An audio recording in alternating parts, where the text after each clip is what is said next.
बिहार के सबसे बड़े सरकारी अस्पताल जेएनएमसीएच भागलपुर में एक बार फिर स्वास्थ्य व्यवस्था की लापरवाही सामने आई है। बांका जिले के धोरैया थाना क्षेत्र में सड़क दुर्घटना में घायल सुल्तान अंसारी को परिजन इलाज के लिए मैगंज अस्पताल लेकर पहुंचे, लेकिन इमरजेंसी वार्ड में तैनात नर्स ने गंभीर हालत में भी मरीज को नजरअंदाज कर दिया। दर्द में तड़प रहे युवक को ऑक्सीजन तक उपलब्ध नहीं कराया गया। परिजनों ने घायल युवक को करीब 10 मिनट तक तड़पता देख खुद डॉक्टर बने और उसे ऑक्सीजन लगाया, लेकिन नर्स चैम्बर में बैठी रही। इस दौरान मौके पर मौजूद रेसेंट बिहार की टीम की पहल पर अस्पताल कर्मी सक्रिय हुए और प्राथमिक इलाज शुरू हुआ। बताया जा रहा है कि सुल्तान अंसारी बाइक से कुछ सामान लाने जा रहा था। इसी दौरान सामने से आई बाइक ने जबरदस्त टक्कर मार दी। हादसे में उनके दाहिने कान और मुंह में गंभीर चोट लगी थी। परिजन आनन फानन में घायल को मैगंज अस्पताल लेकर पहुंचे, लेकिन लापरवाही ने इलाज में और देरी कर दी। घटना के बाद दैनिक भास्कर की टीम ने जब अस्पताल प्रशासन का ध्यान इस ओर खींचा, तब जाकर युवक का समुचित इलाज शुरू हुआ। इस पूरे मामले ने एक बार फिर से अस्पताल प्रशासन की तैयारियों और कर्मियों की संवेदनहीनता पर सवाल खड़े कर दिए हैं।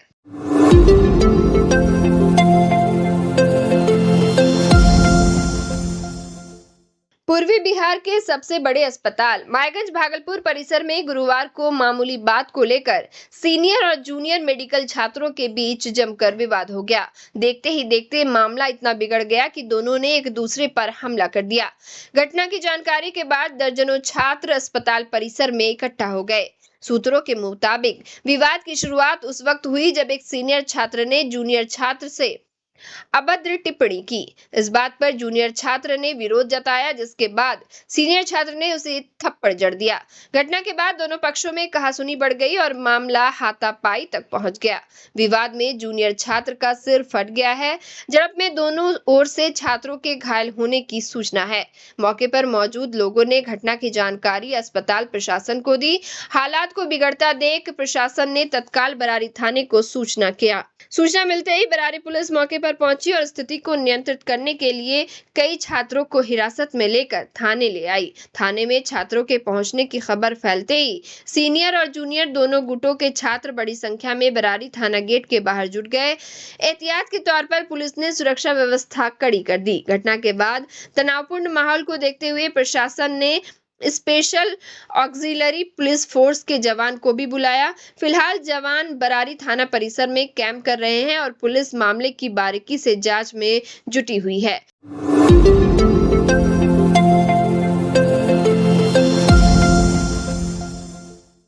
भागलपुर के पुलिस जिला नौगछिया अंतर्गत लतरा गांव में आस्था और श्रद्धा के बीच अश्लीलता का खेल देखने को मिला। बाबा विशु मेले के अवसर पर आयोजित सांस्कृतिक कार्यक्रम के दौरान भक्ति के रंग में भंग पड़ता नजर आया। मंच पर सजाए गए ऑर्केस्ट्रा में बार बालाओं ने जमकर अश्लील भोजपुरी गानों पर ठुमके लगाए। ये पूरा नजारा अब सोशल मीडिया पर आग की तरह फैल रहा है। वायरल वीडियो में साफ देखा जा सकता है कि स्टेज पर डांस करती बार बालाएं अश्लील अदाएं दिखा रही हैं और दर्शक जमकर नोट लुटा रहे हैं। ये दृश्य श्रद्धा और भक्ति के माहौल में मौजूद लोगों को हैरान कर देने वाला था। स्थानीय लोगों का कहना है कि यह मेला बाबा विशु के प्रति श्रद्धा और भक्ति का प्रतीक माना जाता है। वर्षों से यह आयोजन धार्मिक आस्था और सामाजिक समर्पण का संदेश देता है, लेकिन इस बार आयोजकों द्वारा सांस्कृतिक कार्यक्रम के नाम पर अश्लीलता परोसना पूरे आयोजन की गरिमा को धूमिल करने वाला साबित हुआ। ये कोई पहला मौका नहीं है जब धार्मिक आयोजनों में अश्लीलता देखने को मिली हो। हाल के वर्षों में यह एक चलन सा बन गया है कि मेले, जागरण और सांस्कृतिक कार्यक्रमों में आस्था की आड़ में अश्लील डांस और बार बालाओं के नृत्य को प्रमुखता दी जा रही है। स्थानीय बुद्धिजीवियों और सामाजिक कार्यकर्ताओं ने इस मामले पर गहरा आक्रोश व्यक्त किया है। उनका कहना है कि ऐसे आयोजनों में इस तरह की घटनाएं युवाओं पर गलत असर डालती है और समाज की संस्कृति पर बुरा प्रभाव पड़ता है। हैरानी की बात यह है कि ये सब कुछ प्रशासन की नाक के नीचे हुआ, लेकिन किसी भी जिम्मेदार अधिकारी ने इस पर कोई कार्रवाई नहीं की। सवाल ये उठता है कि जब ऐसे धार्मिक आयोजनों के लिए अनुमति दी जाती है, तो अश्लील कार्यक्रमों पर रोक लगाने के लिए क्या कोई नियम लागू नहीं होते?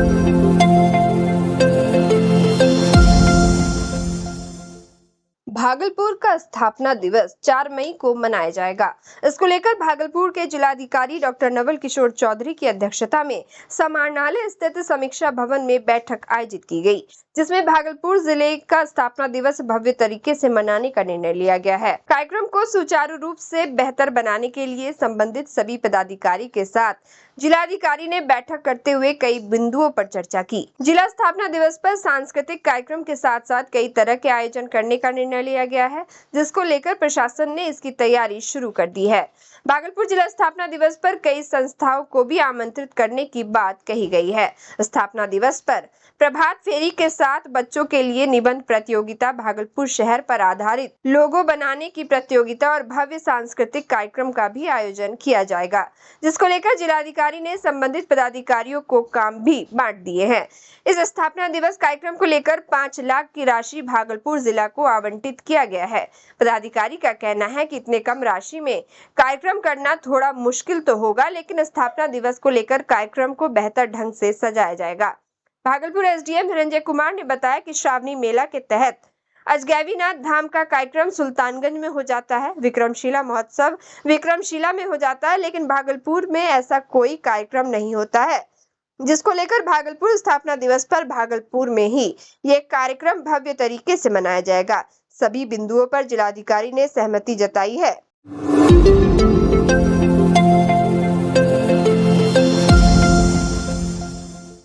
पश्चिम बंगाल के मुर्शिदाबाद में 3 हिंदुओं की निर्मम हत्या के खिलाफ भारतीय जनता पार्टी ने भागलपुर इकाई के नेतृत्व में विरोध प्रदर्शन किया। इस दौरान मुख्यमंत्री ममता बनर्जी का पुतला दहन करके विरोध किया गया।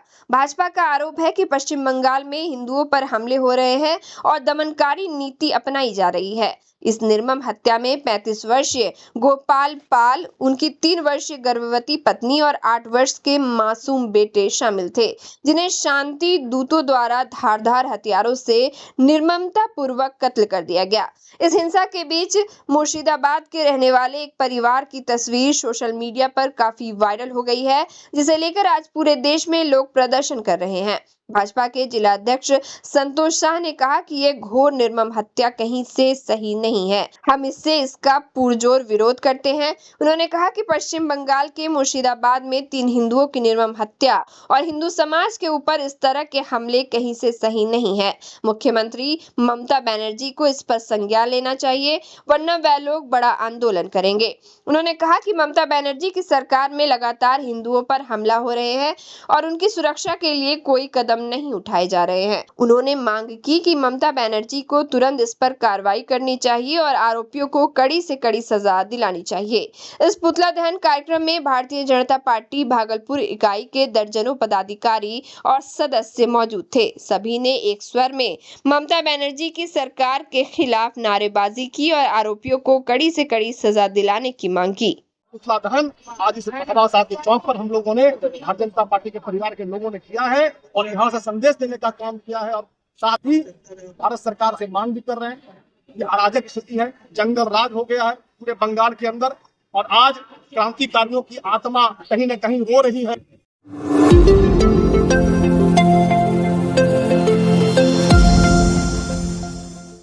भागलपुर जिले के परबत्ती लब्बू पासी लेन इलाके से एक चौंकाने वाला मामला सामने आया है, जहां 3 भाई सूरज कुमार शाह, गौतम शाह और अजय शाह ने अपने ऊपर दर्ज एक आपराधिक मामले को पूरी तरह से झूठा बताया है।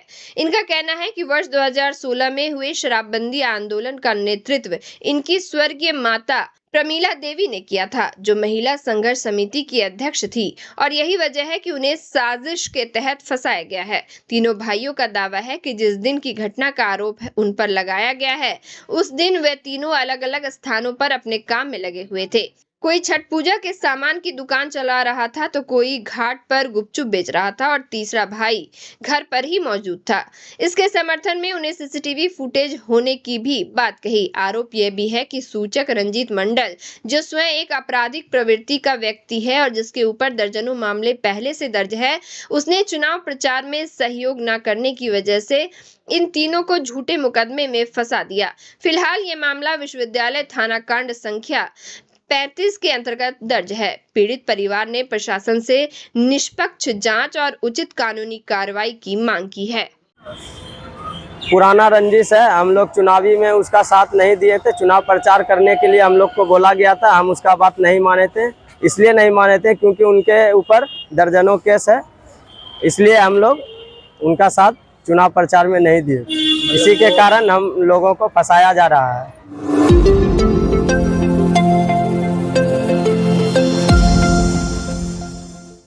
भागलपुर सिटी से कांग्रेस विधायक अजीत शर्मा को आचार संहिता उल्लंघन के 2 मामले में बड़ी राहत मिली है।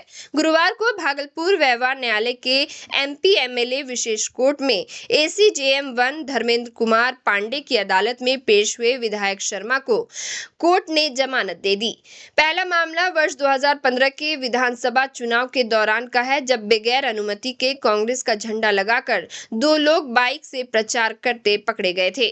तत्कालीन जिलाधिकारी आदेश तितरमारे के निर्देश पर बाइक को जब्त किया गया था और कांग्रेस प्रत्याशी अजीत शर्मा पर आचार संहिता उल्लंघन का मामला दर्ज कराया गया था।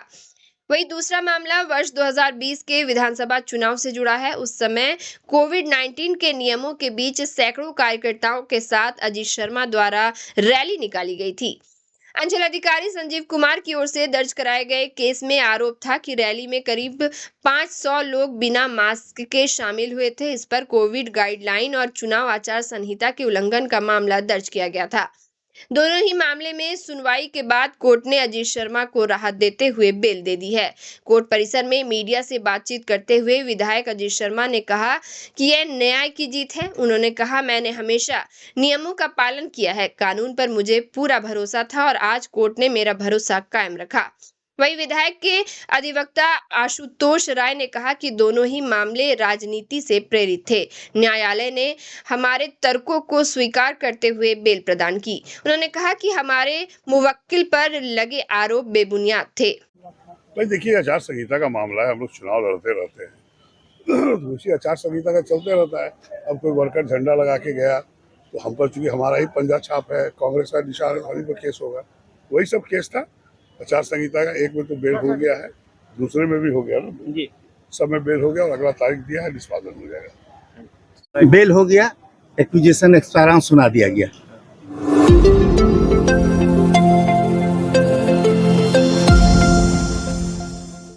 भागलपुर के समाहरणालय स्थित समीक्षा भवन में जिलाधिकारी डॉक्टर नवल किशोर चौधरी ने पीएम सूर्य घर योजना के तहत संबंधित पदाधिकारियों से वार्ता की। इस दौरान उन्होंने योजनाओं के बारे में चर्चा की और पदाधिकारियों को सख्त दिशा निर्देश देते हुए कहा कि इस योजना का प्रचार प्रसार आमजनों तक किया जाए ताकि वह इसका लाभ उठा सके। योजना के तहत आमजनों को सब्सिडी भी प्रदान की जाएगी, जिससे उनका बिजली बिल शून्य हो जाएगा। जिलाधिकारी डॉक्टर नवल किशोर चौधरी ने कहा कि इस योजना से लोगों को काफी लाभ होगा और बिजली बिल के बोझ से मुक्ति मिलेगी। उन्होंने कहा कि सरकार की मंशा है कि आमजनों को बिजली की सुविधा के लिए किसी प्रकार की परेशानी ना हो और वे अपने घरों में आसानी से बिजली का उपयोग कर सकें। भागलपुर जिलाधिकारी डॉक्टर नवल किशोर चौधरी ने पदाधिकारियों को निर्देश दिया कि इस योजना के तहत आने वाले आवेदनों की जांच करें और उन्हें समय पर स्वीकृति प्रदान करें। उन्होंने कहा कि इस योजना का लाभ आमजनों तक पहुंचाने के लिए हमें पूरी तरह से प्रयास करना होगा। इस बैठक में जिलाधिकारी डॉक्टर नवल किशोर चौधरी के अलावा कई संबंधित पदाधिकारी मौजूद थे। और इस योजना की सबसे खासियत यह है कि इस योजना में कोई भी व्यक्ति जिसके पास बिजली कनेक्शन है और वो सोलर अपने छत पे लगाना चाह रहे हैं, इसमें 1 किलोवाट, 2 किलोवाट और 3 किलोवाट में अलग अलग अमाउंट का सब्सिडी है, वो लगा सकते हैं। और बैंक भी इसमें लोन करता है, सबसे खास बात ये है। और जो वेंडर है वो वेंडर बैंक से खुद इनसे मिल करके लोन करा देगा और बैंक से वो पैसा लेगा, जिस लोन को 5 से 10 वर्षों में जो कस्टमर है उस कस्टमर को पे करना है। तो